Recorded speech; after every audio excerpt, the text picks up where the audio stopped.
19 وہ یاور اور حسام کے ساتھ صبح سے ہی کالج میں موجود تھا۔ رینجرز ہر طرف عام کپڑوں میں پھیلے ہوئے تھے اور تمام مشکوک لوگوں پر نظر رکھے ہوئے تھے۔ اس کے موبائل نے اسے میسج دیا تھا کہ زمل کی لوکیشن آس پاس ہی ہے۔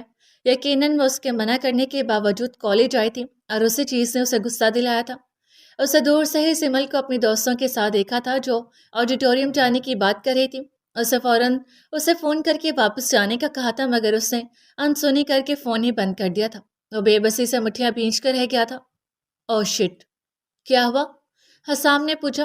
وہ تینوں میرے منع کرنے کے باوجود کالج آئی ہیں اور اب آڈیٹوریم میں جا چکی ہیں۔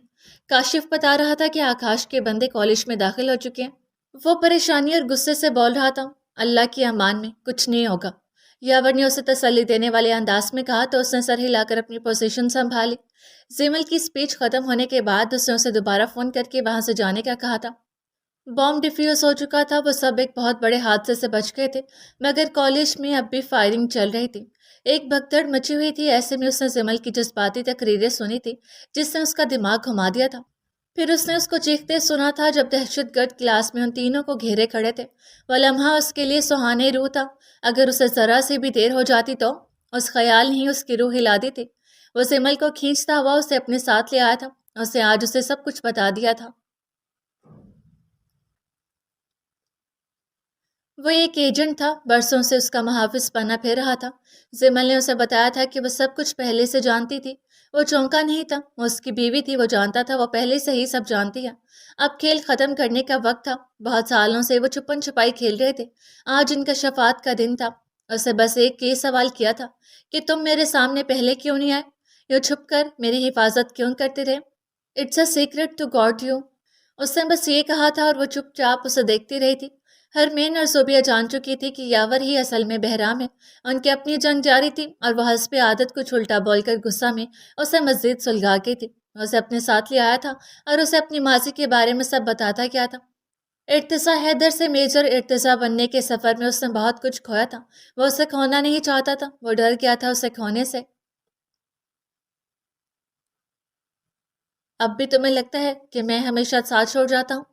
وہ اس کی آنکھوں میں دیکھتا ہوا پوچھ رہا تھا۔ I am sorry. اس نے شرمندگی سے اسے دیکھا تھا۔ میں کچھ نہیں جانتی تھی۔ آپ نے بہت سفر کیا حیدر۔ نیلی جھیل سی آنکھوں میں آنسو تیر رہے تھے۔ وہ کتنی خوش قسمت تھی جس کا محافظ ہر وقت اس کے ساتھ رہتا تھا اس کی حفاظت کرنے کے لیے۔ آج بھی بھیانک دن تھا زمل۔ اگر تمہیں کچھ ہو جاتا تو میں کیا کرتا؟ میں خود سے بھی نظریں نہ ملا پاتا۔ اس کی آواز میں گہرا خوف چھپا تھا۔ آپ بہت اچھے ہیں حیدر، بہت اچھے۔ میں خوش قسمت ہوں، بہت خوش قسمت۔ وہ دھیما سا مسکرائی اور اپنا سر اس کے کندھے پر رکھ دیا۔ When I sink my eye into your eyes, I catch a glimpse of a deep dawn, and I saw ancient yesterday, and I see what I don't know, and I feel the universe flowing between my eyes and yours. اس کے گھمبیر لہجے میں پڑے گئے اشعار اسے سمجھ نہیں آتے، مگر آخری لائن وہ سمجھ گئی تھی، تمہاری اور میری آنکھوں کے درمیان۔ وہ ان چند الفاظ کو ہی سن کر گلابی ہو گئی تھی۔ لرزتے پلکیں، کپ کپاتے ہونٹ، روئی روئی نیلی آنکھیں، گلابی پڑتا چہرہ، اس کا ایک ایک تاثر ارتضیٰ حیدر کی نگاہوں میں حفظ ہو گیا تھا۔ وہ اسے ہر روپ میں اچھی لگتی تھی، لڑتی جھگڑتی، ہنستی مسکراتی، پر آج اس نے زمل کو پہلی بار شرماتے ہوئے دیکھا تھا۔ ایک مشرقی لڑکی کی طرح وہ اسے اس روپ میں بہت اچھی لگی تھی۔ خوبصورت آنکھیں۔ حیدر کے کہنے پر اس نے تحیر سے اسے دیکھا۔ تمہیں پتہ ہے تم مجھے اس سیاہ چادر میں بہت اچھی لگتی ہو۔ وہ مبہوت سا اسے دیکھتا مسکرایا اور زمل کا گود میں رکھا ہاتھ تھام لیا۔ تمہیں پتہ ہے تم مجھے اس خاکی وردی میں بہت اچھے لگتی ہو۔ اسے بھیگی پلکوں کی باڑ اٹھا کر اسے دیکھا تھا اور محبت سے اس کے یونیفارم کی نیم پلیٹ پر ہاتھ پھیرا تھا۔ حیدر نے اپنی کیپ اس کے سر پر رکھ دی تھی۔ وہ اس کی اس حرکت پر نیم آنکھوں سے مسکرائی تھی۔ You are a miracle. وہ ہنسا تھا اس کی بات پر۔ ایک بات پوچھوں؟ وہ ذرا سا اس کی طرف جھکا اور رازداری سے کہا، پوچھیں۔ تم شرما رہی ہو؟ وہ اس کے گلابی چہرے کو دلچسپی سے دیکھتا ہوا بولا تھا۔ نہیں، میں کب؟ میں تو نہیں شرما رہی۔ اس نے سٹ پٹا کر اپنا ہاتھ چھڑایا۔ اچھا، مجھے تو ایسا لگا تھا، وہ جیسے محسوس ہوا تھا۔ نہیں، تمہیں غلط لگا تھا۔ اس نے سر دائیں بائیں ہلا کر نفی کی تھی۔ مان لیتے ہیں۔ اسے یقین نہیں آیا تھا مگر پھر بھی بظاہر یقین کر لیا۔ اچھا سنو، اس نے کچھ دیر بعد زمل کو پکارا۔ وہ جھیل کے پانی کو دیکھتے ہوئے گردن موڑ کر اس کی طرف متوجہ ہوئی تھی۔ کہہ دو نا، اس نے جیسے فرمائش کی۔ کیا؟ وہ ناسمجھی سے بولی۔ یہی کہ وہ رکا۔ اس کی حیران آنکھوں میں جھانکا کہ تم مجھ سے بہت محبت کرتی ہو۔ وہ سرگوشی میں بولا تھا، اس کا سانس حلق میں اٹک گیا۔ میں اسے خود کو سنبھالا، میں کیوں بولوں؟ اسے کندھے جھٹک کر ناک سکڑی، لبوں پر دھیمی مسکراہٹ مچل رہی تھی۔ کیا نہیں کرتی؟ نہ، اس نے صاف انکار کیا۔ کوئی تھا جو میرے کھو جانے کے ڈر سے آنکھیں نہیں کھولنا چاہتا تھا، کوئی تھا جو میری ناراضی کے ڈر سے رویا تھا، کوئی کہہ رہا تھا مجھے اپنے شوہر سے بہت۔ وہ انجان بنتے ہوئے اس کے چہرے کو دیکھتا ہوا کہہ رہا تھا، ہاں ہے، بہت محبت ہے۔ وہ سرخ ہوتی ہوئی چلا اٹھی تھی۔ پھر اپنے شوہر سے محبت ہے، تم سے نہیں؟ اس نے چیختے ہوئے جتایا تھا۔ اسے دلچسپی سے اس کے غصیلے انداز کو دیکھا۔ تو کیا میں تمہارا شوہر نہیں ہو نا؟ وہ فوراً بولی، تو ڈیفینیٹلی تم مجھ سے محبت کرتی ہو۔ اس سے مسکراہٹ دباتے ہوئے کہا، نہیں کرتی۔ وہ کہاں ماننے والی تھی، باتوں میں مت لگاؤ مجھے۔ وہ اٹھ کھڑی ہوئی تھی۔ سحری کا وقت ہونے والا تھا، وہ دونوں کئی گھنٹوں سے یہاں بیٹھے ہوئے تھے۔ کرتی ہو، اس سے بھی زیادہ جتنی تم بریانی سے کرتی ہو۔ وہ اسے چڑانے کو بولا تھا، پھر خود بھی کھڑا ہو گیا۔ ہاں، بریانی سے کرتی ہوں، تم سے نہیں۔ اس نے ناک سکیڑی تھی اور پھر ہنسا تھا۔ اس نے پلٹ کر اسے دیکھا اور کچھ سوچا۔ اچھا سنو، اس نے اسے مخاطب کیا، تمہیں اس دنیا میں سب سے زیادہ محبت کس سے ہے؟ حیدر اس کی بات پر مسکرایا تھا، حسام سے۔ وہ فوراً بولا تھا۔ سمل حیران ہوئی، اس سے کبھی اس جواب کی توقع نہیں کی تھی۔ کیوں؟ حسام بھائی سے کیوں؟ پھر کبھی بتاؤں گا، وہ ٹال گیا۔ اچھا، ان کے علاوہ تمہیں کس سے سب سے زیادہ محبت ہے؟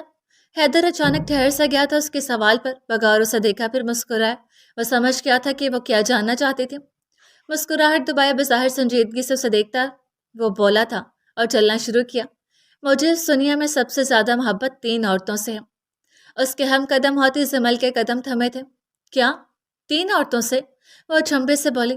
غالباً وہ صرف اپنا نام سننے کی توقع کر رہی تھی۔ ہاں، 3 عورتوں سے۔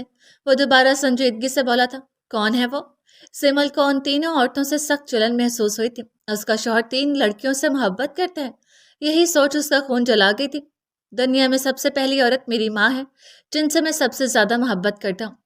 اس کے انداز میں بہت عقیدت اور محبت تھی۔ سمل کو اپنی سوچ پر شرمندگی محسوس ہوئی۔ اور دوسری عورت؟ اس نے بے صبری سے پوچھا۔ میری بیوی، وہ فوراً بولا۔ سمل نے اس بار مسکرا کر اسے دیکھا تھا، مگر ابھی بھی دل میں کہیں جلن باقی تھی اس تیسری عورت کے لیے۔ اور تیسری؟ وہ جاننے کے لیے بےتاب تھی۔ ہماری بیٹی، وہ گہری مسکراہٹ کے ساتھ بولا تھا۔ سمل نے ایک نظر اسے دیکھا اور سر جھکا کر ادھر ادھر دیکھنے لگی تھی۔ اس کا چہرہ سرخ ہوا تھا۔ اس کے چہرے کے تاثرات سے حیدر بےحد محسوس ہوا تھا۔ Don't be jealous of your daughter, Irtaza Haider نے اسے چھیڑا۔ میں کوئی جیلس نہیں ہو رہی، میں جا رہی ہوں، وہ ہبکی سے بولی تھی۔ اچھا سنو تو، وہ ہنس پڑا تھا۔ میں نہیں سن رہی، وہ ہبکی سے بولی تھی اور چہرہ دوسری جانب پھیر کر مسکراہٹ چھپائی تھی۔ سنو تو، وہ پکار رہا تھا۔ وہ جھیل کنارے بھاگتی جا رہی تھی اور وہ بے تحاشا ہنستی جا رہی تھی۔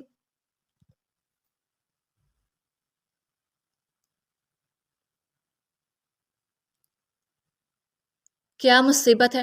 کون اس وقت دروازہ پیٹ رہا؟ اس نے خوف سے بڑبڑاتے ہوئے سلیپر پہنے تھے اور بےحد جھلا کر جمائی روکتے ہوئے دروازہ کھولا تھا۔ کھولوں؟ اس کے سامنے ہاتھ میں ٹرے لیے کھڑا بڑی تنقیدی نظروں سے اسے دیکھ رہا تھا۔ ساری سستی اور نیند اس توپ کے گولا کو دیکھ کر ہی اڑ گئی تھی، جو اسے اپنی بڑی بڑی گول مٹول آنکھوں سے دیکھ کم اور گھور زیادہ رہا تھا۔ کیا ہے بھائی؟ اس کے یوں دیکھنے پر حسام جسپس ہوا۔ آپ کو شرم نہیں آتی؟ سحری کے وقت گدے گھوڑے بیچ کر سوتے ہو جی؟ گولو نے اسے ملامتی نظروں سے دیکھتے ہوئے کہا تھا۔ تمیز سے بات کرو جی، ایک فوجی ہونے کے ناطے میری عزت کرنا تم پہ فرض ہے۔ حسام نے ہاتھ اٹھا کر تیز نظروں سے اسے دیکھتے ہوئے کہا۔ لو جی، گولو تنزیہ ہنسا۔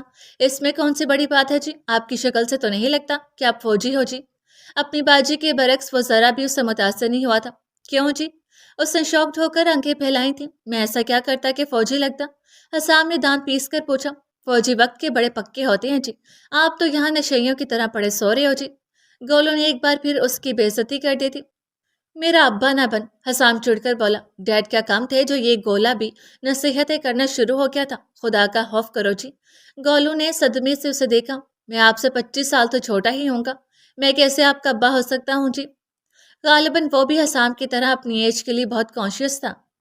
میں ابھی صرف 25 سال کا ہوں۔ حسام فوراً بلبلا کر بولا تھا۔ میں 10 سال کا ہوں جی، گولو نے فخریہ بتایا۔ مجھے تو تم 100 سال کے لگتے ہو۔